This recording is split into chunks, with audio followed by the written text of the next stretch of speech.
An Ananda alert has been activated, and a search is on for 16-year-old Jenniela Richards, of Sandy Park, St. Andrew, who has been missing since Wednesday, March 31st.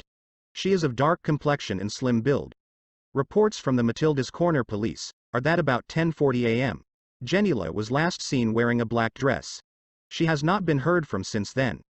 Anyone knowing the whereabouts of Jenniela Richards is being asked to contact the Matildas Corner police at 876-978-6003, the JCF 119 emergency number, or the nearest police station. Royal Caribbean International, restarting cruise from Bahamas. The much-anticipated return of cruise shipping in the Caribbean will be realized on June 12, 2021, when global cruise giants Royal Caribbean International will set sail from new homeport Nassau, Bahamas. The cruise line, the second biggest in the world behind Carnival, has announced a summer lineup of 7-night cruises onboard Adventure of the Seas, where vacationers now have the chance to island hop and relish the adventures they have missed. This, the cruise line said in a press release, will include the first series of 2 back-to-back days on Perfect Day, at Coco Cay, Royal Caribbean's game-changing private island destination in the Bahamas, and quality time exploring Grand Bahama Island, the Bahamas, and Cozumel, Mexico. Bookings for the round-trip cruise, which started on Wednesday, March 24th, and which Chairman and Chief Executive Officer of the Royal Caribbean Group, Richard Fain, described as an exceptional response, is currently going on and in anticipation of the sail date, starting June 12.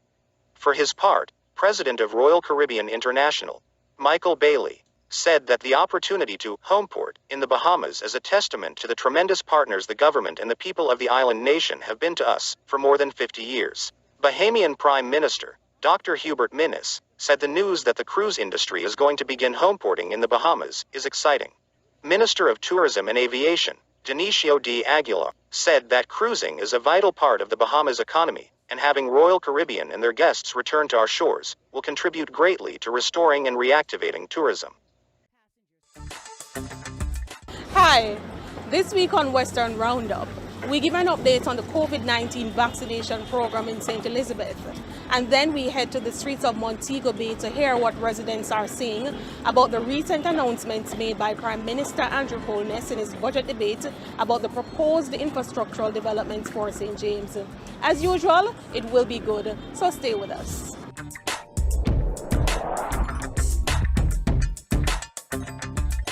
The Public Health Department in St. Elizabeth continues to work in earnest as they continue to roll out their COVID-19 vaccination program. In terms of response to the reaction from the persons who have been vaccinated in the parish, in the region so far, very good responses.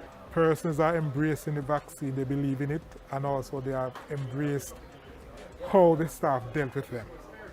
So I'm very pleased in terms of the responses, the reaction from the persons who have actually gotten the vaccines. And talking from out the staff, when they started vaccinating the staff, healthcare workers, and now we're moving to the elderly. So far, the team at the Southern Regional Health Authority has exceeded its vaccination target and hopes to continue on this trajectory, a feat the health minister is commending. We are at Balaclava Health Center in St. Elizabeth, and just here to observe the vaccination program. Been through a number of parishes now in the St. Elizabeth belt, and so far so good. The team has been working, the place is well organized, nice process flow, and it seems to have gone smoothly in the 6 locations that have been set up in the parish.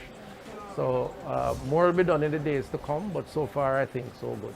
Persons to be vaccinated are being reminded to visit the ministry's website at www.moh.gov.jm or call 888-1LOVE. That's 888-663-5683 to make their appointment, which are both time and location specific. Meanwhile, the recent announcement by Prime Minister Andrew Holness of planned infrastructural development for Montego Bay St. James is being greeted by stakeholders in the tourism capital as a step in the right direction. Taxi drivers, waitresses, business owners, you name it. The consensus is that Montego Bay is definitely in need of the infrastructural upgrade, especially the bypass road, which will seek to alleviate the city's traffic congestion problem.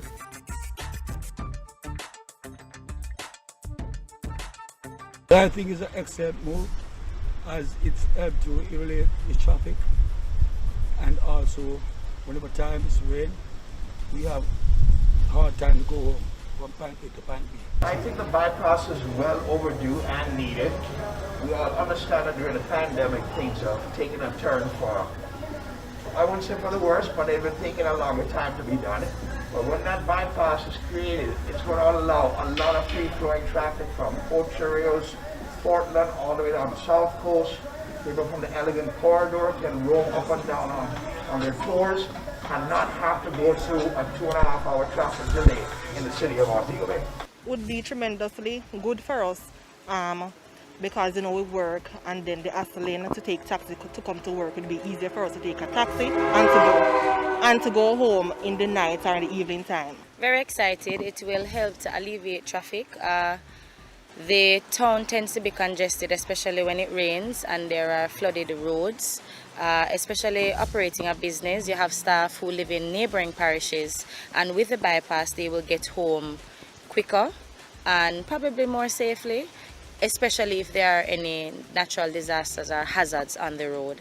The Montego Bay bypass will involve the construction of 25 kilometers of roadway that will consist of two segments, a 15-kilometer Montego Bay bypass starting from Ironshore to Bogue, and the Long Hill bypass involving construction of 10 kilometers of highway from Montego Bay to Montpelier. Other projects to be undertaken include a drainage study, which will be undertaken for the Montego Bay Perimeter Road as part of the road improvement project to correct perennial flooding.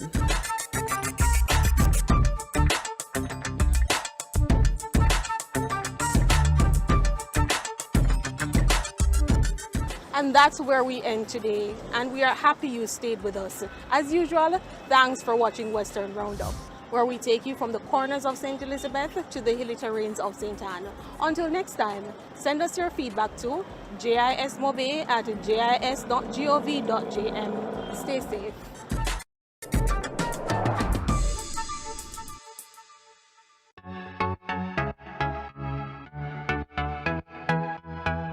The numbers keep climbing, and yet some of you are still complaining about curfew times. Is that being selfish, or are you being smart? You continue to blame the government, stating they are not doing enough. But the big question is, are you doing your part to help decrease the spread? The unfortunate reality is that far too many people refuse to take the coronavirus pandemic seriously until they or someone they love gets infected. Now, this is what we do not want, and I don't believe I can stress this enough. Wear your mask, sanitize. Of course, we love to hug and socialize, but just ease off some of that right now, not just for your safety, but also for others. It look hard for your relatives to be home doing all they need to in order not to catch the virus, and you out on the road being reckless and carrying it right home to them. Each one of us needs to help during this fight against COVID-19 as we work to make Jamaica the place of choice to live, work, raise families, and do business in a healthy environment.